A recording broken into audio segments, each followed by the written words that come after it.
Hi families, my name is Holly Compton. I'm the district math coach from Manhattan Beach, and this week we are going to start working on subtraction.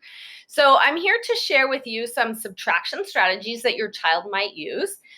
In this context today, we're going to talk about gummy bears. And remember, one of the most important parts of problem solving with kids is to actually have them stop to imagine the story. Children will solve following the action of a story. So here's today's story. Eleanor bought some gummy bears at the candy store.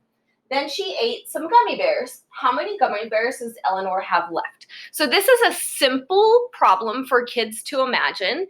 And if they are having trouble imagining, of course, we could even practice it at home, right? So having some Cheez-Its or gummy bears or whatever you have on a plate or a bowl and then eating some. So they should really understand that's the action of taking away, right? Because they're going into your belly. So we are going to have 3 different choices of numbers, and I want to remind you that our number choices are really to help build strategy.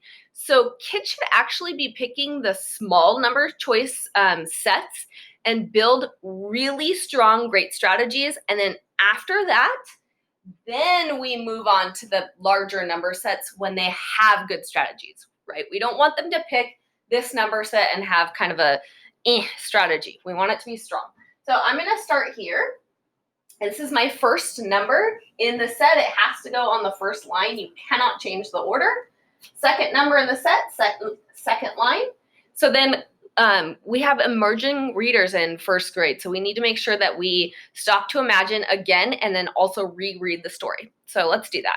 Eleanor bought 10 gummy bears at the candy store. Okay, so maybe you have them show 10 on their fingers, or they're using their tools or drawing out 10, right? So Eleanor bought 10 gummy bears at the candy store, then she ate 2 gummy bears. How many gummy bears does Eleanor have left? So they might actually do this and then take away 2. So they might say, oh, I have 8 left, or they might start here and then take away 2 on the same hand, right? And then they could see 8 is made up of a 5 and a 3, as opposed to 8 is made up of a 4 and a 4, right? So finger math is actually important because it teaches all kinds of different connections. If they do that on their fingers, the way that they would put that on their paper is 1, 2, 3, 4, 5, 1, 2, 3, 4, 5. So they would draw out the fingers, and then they would show how they took them off. And then maybe they even write 1, 2, 3, 4, 5, 6, 7, 8 are left. That is something very first grade appropriate right now.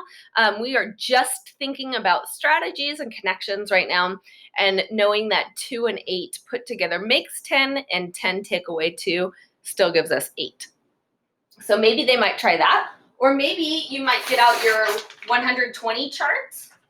And they might say, I'm starting with 10 and I'm taking off 2. So they hop back 2 and they land on 8. If they were to use their 120 chart for that, you can actually print out little 120 charts like this big on the online. And they could actually start with circling the 10 and then showing 2 hops back and then showing that they landed on 8. That's another way they might do it. They might actually use their tools. So let me grab my math tools. So this is probably 10 here. 1, 2, 3, 4, 5, 6, 7, 8, 9, 10. Yep. It's in a 10 rod. And remember, you want these, the ones that you can snap off, not these yet. Because as we're practicing subtraction, you actually can't snap these off, right? So you want them to use things where you can actually remove. So here's 10 minus 1 minus 1 more. And then they might count up how much is left, or they may just know that they can snap off 2 and that 8 is left. So if they do something like this, then they would draw it on their paper. Maybe they would say 10 and then they would take off 2 and they would say 8 are left. Something like that. But I would imagine that there will probably be pictures involved in today's thinking. All right, parents, I hope this helps. I'll see you next time. Bye.